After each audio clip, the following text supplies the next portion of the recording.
All right, everybody, how's it going? It is Tuesday, December 5th, 2023, and of course, we just finished with Week 13 of the NFL, so, it's only natural. It's only the next right step to go on to Week 14 and see what we got going on this week. We did pretty good in Week 13. We'll go over the record in just a second. There's 15 games to go over, so we got a full slate. Basically, just two teams are by. We'll say who those are in just a second, but anyway, before we jump right into the video, make sure you leave a like, subscribe to the channel if you're new around here, and also make sure you leave your picks down below. I like to go over those, like to see how everybody did, like to see, what your picks are for this week. That's the most important thing. Let's see how we do each week, yada, yada. You know the drill by now. But yeah, so make sure you leave your picks, whatever you think of the video down below. I'll be sure to get back to you as soon as I can. Might be a day or two, but we reply to most comments. So anyway, that's the YouTube stuff out of the way. Let's, little burp. I don't know what that means though. Pick'em record, like I said, we went 9-4 last week, which isn't great, but it's not too bad. Which brings us up to 121-72, just about 62.6%. Pretty good. We're doing all right. We're not picking too terribly. We're not picking too great, but things are starting to improve a little bit. We've had a good run of games here, so let's hope that week 14 we carry it on. We got the bye weeks, so I think these are the last two teams to be bye. Let me count. 4, 6, what's that? 12. What's 12 plus 4? 16, 20, 24. Let's see, that's 32. So that's 30 and 32. So Cardinals and Commanders are the last two teams to get a bye week. Then after this, for 15, 16, and 17, we got the normal. We got 16, full fun games. All right, Thursday Night Football, we got ourselves a barn burner, an instant classic type game. Possible game of the year candidate if you like defensive games with no offense. If you like two teams that struggle to put the ball in the end zone and play really good defense, guess what? You have yourself a great Thursday Night Football game between the New England Patriots and the Pittsburgh Steelers. Steelers are 6-point favorites with an over-under of 30.5. Both teams are coming off a loss. The Patriots are coming off an impressive 6-0 loss, and the Steelers lost to the Cardinals 24-10. It's basically Bailey Zappi versus Mitch Trubisky. You can just kind of assume there won't be any offense in this game. I don't think there's going to be much. I almost picked a tie. I almost went, this is going to be like a 3-3 or a 6-6 tie, but I don't like to pick ties, so I was like, I guess the Steelers, because basically the Patriots couldn't even get into field goal range against the Chargers, who are not as good as defense as the Steelers. So I got the Steelers winning 9-6. I don't know. I don't think this game needs that much analysis. I don't think there needs to be that much said about this game. But boy, oh boy, does this look really... Again, if you like defensive football with no offense whatsoever, basically 1930s, 1940s football, this is going to be the game for you. It's going to be the fifth straight game where the Patriots let in like 10 points and lose. It's going to be embarrassing. All right, let's go to some real football games. Sunday, 1 o'clock, we get started with an NFC South showdown between the Tampa Bay Bucks and the Atlanta Falcons. Falcons are 2.5-point favorites with an over-under of 39.5. Buccaneers coming off a win, 21-18, and then the Falcons are coming off a win as well, 13-8. I feel like these two teams are really even, with Atlanta being like slightly better. But it's because Atlanta won early in the year, and I don't really see either one of these two teams good enough to sweep the other. I see Atlanta, I see Tampa Bay utilizing the things that Atlanta did well in game one and being able to create a game plan from that. Kind of, how it goes with the second time division games. It usually favors the second team. I don't know why. I don't know. This game, I have no actual reason why I picked the Buccaneers to beat the Falcons.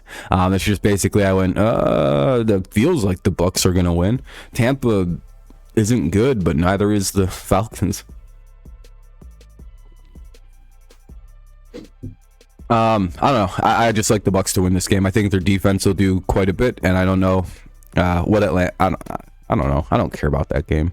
It's such a boring ass game at this point in the season.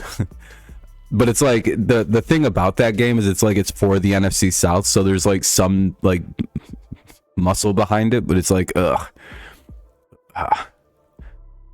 you know what I mean. I'll go Tampa.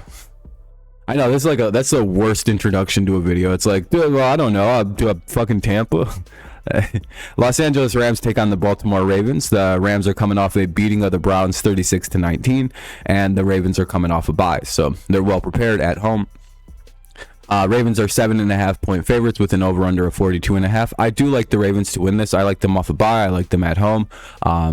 Overall, I think they've had a very good season. I think their offense is better than what the Rams have been, even though like we did see the Rams kind of break out and start to show what they can really do with a more healthy team with Williams back. They have the receiving core going well, the duo of Puka Nacua and obviously Cooper Kupp. I do think the Ravens defensively can kind of shut that down with that dominant front seven that they've been utilizing, get after Matthew Stafford, put heavy pressure on, maybe shut down the run game. Don't really let Stafford and company get into a good rhythm, again, because the Ravens are playing good up front this year, which is helping out in the secondary, so they maybe can slow down Cooper and Nacua. Yeah, that's kind of why I like the Ravens to win. I like what I've seen out of the Ravens front seven this year. I don't really like what I've seen out of the Rams, offensive line, though it is better than what it has been. I still see the Ravens as like the better team heading into this one with the bye week at home too. Big pluses for the Ravens. The Rams are better. They're kind of like a weird little dark horse team, but not quite there yet. You know what I mean? If that makes any sense. Lions, okay, though. This game will be a lot better than what I think it seems like it's going to be. The Detroit Lions take on the Chicago Bears. Lions are 3-point favorites with an over-under of 41. Bears are at home coming off a bye, so they should be rather well prepared. The Lions are coming off a 33-28 win versus the Saints. One of the things why I think this game's going to be closer is because of the way the Bears played the last time. The Lions, they seem to have an idea of how to play the Lions, but I also think the Lions aren't going to get caught off guard like they did when they played the Bears the first time, which is why the Bears seemingly had this advantage throughout the game. The Lions had to overcome slowly. So I do think the Lions will be able to get ahead and stay ahead in most of this game. Again, because the things the Bears were able to do is kind of catch the Lions off guard. So I like the Lions to win this game. They should win this game, right? They're a better team. They can run the ball better. They can pass the ball, and it's supposed to be really crappy weather. And with the Lions' ability to run block and run the football and kind of control the clock, I do think that plays into this game. See, you may think they're going to be grounded because they can't really throw, but they're very good at running it. So I think the Lions, due to the fact that they're a multifaceted team, it'll really pay dividends. And the Lions do kind of defend the run rather well. So if Chicago can't really run the ball in snowy, crappy weather, I would imagine the Lions could take a good advantage of that. The Colts take on the Bengals. The Colts are 1.5-point favorites with an over-under of 41.5. The Colts are coming off a close win versus the Titans, 31-28. The Bengals actually beat the Jaguars, 34-31. A surprise game from Jake Browning and company. He was 32 of 35 for 350 plus and a touchdown. That was a really good game by them. However, I do think the Colts now know that Browning and the Bengals can still play offense, so they're going to come into this game a little bit better prepared than what I think the Jaguars were, who were well, this guy can't play. We're good. We're going to win. And then they got caught flat-footed, not prepared, and Browning sliced them to pieces.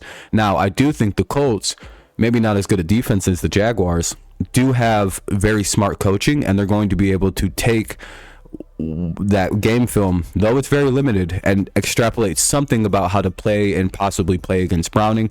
And I think because he's kind of a limited quarterback, I think the Colts will be able to take advantage of that situation. Again, it's having a little bit more tape available on Browning than what the Jaguars did, and the fact that the Colts will be taking the Bengals now more seriously than what the Jaguars did. Because again, I have a feeling with the Jaguars, they kind of underestimated the opponent that they were playing due to the fact that no one really knows what Jake Browning is. Who is that guy?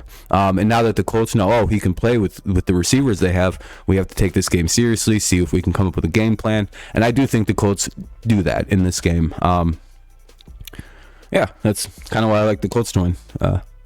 Plus, that feels like a fluky win for the Bengals. There was a very good game by them, but it feels rather fluky, and I think the Jaguars choked a little bit, personally.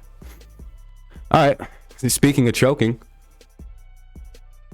Oh, also, a big reason why I think the Bengals won that game is part of this reason. Trevor Lawrence had an ankle injury. Like in the fourth quarter, he went down with like a pretty gnarly looking ankle injury. So like they had to finish the game with CJ Beathard, and I think that's a big reason why the Jaguars ended up losing that game. So just something to think about with that. But again, the Bengals did play really well. Not to take away from them at all. Jaguars play the Browns. Browns are 1.5 point favorites with an over-under at 33.5. Obviously, we said the Bengals beat the Jaguars and the Browns lost to the Rams, so we've already covered those games. I have the Browns winning 20-16, mainly because if Trevor Lawrence isn't playing, I can't really pick the Jaguars in this one. I think someone else for the Jaguars got hurt. So I'm like, I don't know if I can pick them, even with the Browns and all their weird issues that they've got going on.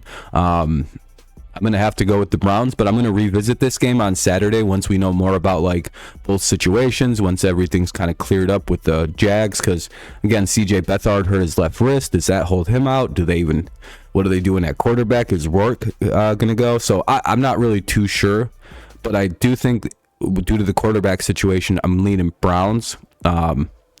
So I'm expecting CJ Beathard to play for the Jags, so that's kind of why I'm going Browns. And that's kind of self-explanatory.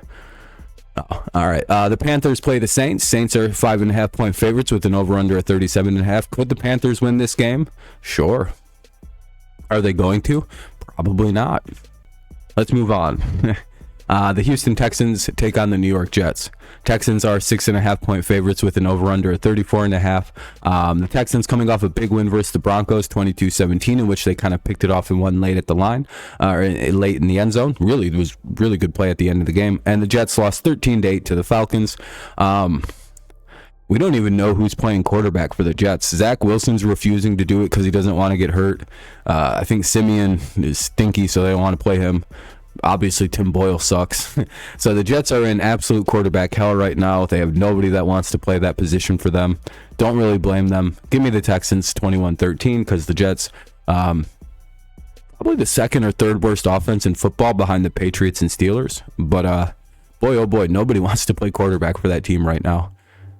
And the only guy who does is like Tim Boyle, and he's not very good. So, what are you going to do? The Vikings take on the Raiders. Both teams are coming off a bye. Vikings are favored by 3 with an over-under of 40.5. I don't know. With the Vikings quarterback situation being Josh Dobbs or question mark, they haven't really said who's starting. I don't like that at all. I think Josh Dobbs in his last game showed why teams move on from him pretty quick. You get about 2 to 3 good games out of Dobbs per team, and then he turns back into Josh Dobbs where it's like, oh, this is not good. So I think that's the situation with the Vikings. As good as their team may be and as good as they may have been playing, I think the issue runs into Raiders played pretty decent defense. They're playing inspired football under Antonio Pierce. I think they're going to be able to do enough to beat this Vikings team. Defensively, the Vikings have been pretty good this year, so they maybe give some fits, but that Vikings offense is so dead right now. Maybe getting Justin Jefferson changes life, but I can't really, with the Dobbs situation, the no quarterback situation, it's like, oh boy, the Vikings are in a rough spot, and the Raiders at home off a bye, I do kind of think that helps a little bit. So give me the Raiders. Poor Seattle. They'll make it a game, I think. The Seattle Seahawks take on the San Francisco 49ers. 49ers are 10.5 point favorites with an over-under of 46.5. Seattle's coming off a 41-35 loss versus the Cowboys, and the 49ers coming off a beating of the Eagles 42-19. Basically, I got to go with the 49ers. They kind of dominate the Seahawks. Their defense is playing extremely, extremely good football. Don't know if the Seahawks offensive line can handle that. Don't know if their offense can handle this defense. Apparently, when San Francisco has Purdy, Debo, and Christian McCaffrey able to play in a game, they're 16-0. So it's like, yeah, this is going to be a tough game for the Seahawks. I don't know if they got the team to be able to do this. Should they be able to hang in the game? Sure, I think they can. They're a decent team, but compared to Seattle, they seem so small. Or compared to San Francisco, they seem so small, rather. So give me the 49ers. Basically because they're just going to run this game through their defense and do just enough to score on offense and win against the Seattle defense that hasn't been too great. Ooh, this is a good one. All right. Buffalo Bills take on the Kansas City Chiefs. The Bills are coming off a bye. The Chiefs are coming off a 27-19 loss versus the Packers. Yeah, they lost. Chiefs are 2.5-point favorites with an over-under of 47.5.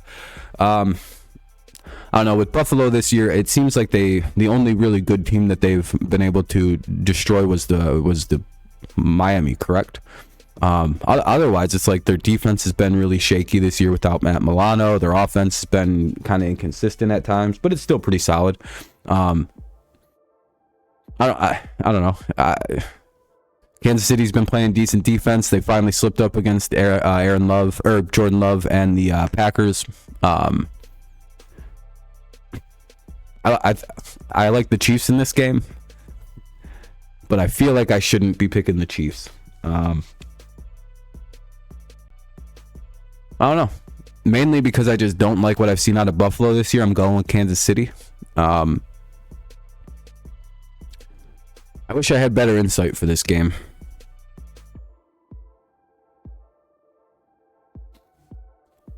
It's just, it feels like the Bills just don't have that team this year. It's just something about them. I don't know what it is. I feel like the Chiefs are going to win this game. The Bills just don't seem to be, they aren't gelling correctly this year like they have in the last couple years. So I'm going to go with Kansas City. Wouldn't be surprised if the other happened. All right, we're moving along here. The Denver Broncos take on the Los Angeles Chargers. Chargers are 2.5-point favorites with an over-under of 43.5. We've already gone over all these games. Broncos coming off a loss. Chargers coming off a win. Give me the Denver Broncos for a number of reasons. One, I don't like that the Chargers only beat the Patriots 6-0. That isn't great. That just points at coaching issues. Again, their defense did good, but that doesn't, it's the Patriots offense. I can imagine the Broncos being able to score, run the ball, throw the ball, kind of a shock for the Chargers, not really used to offense.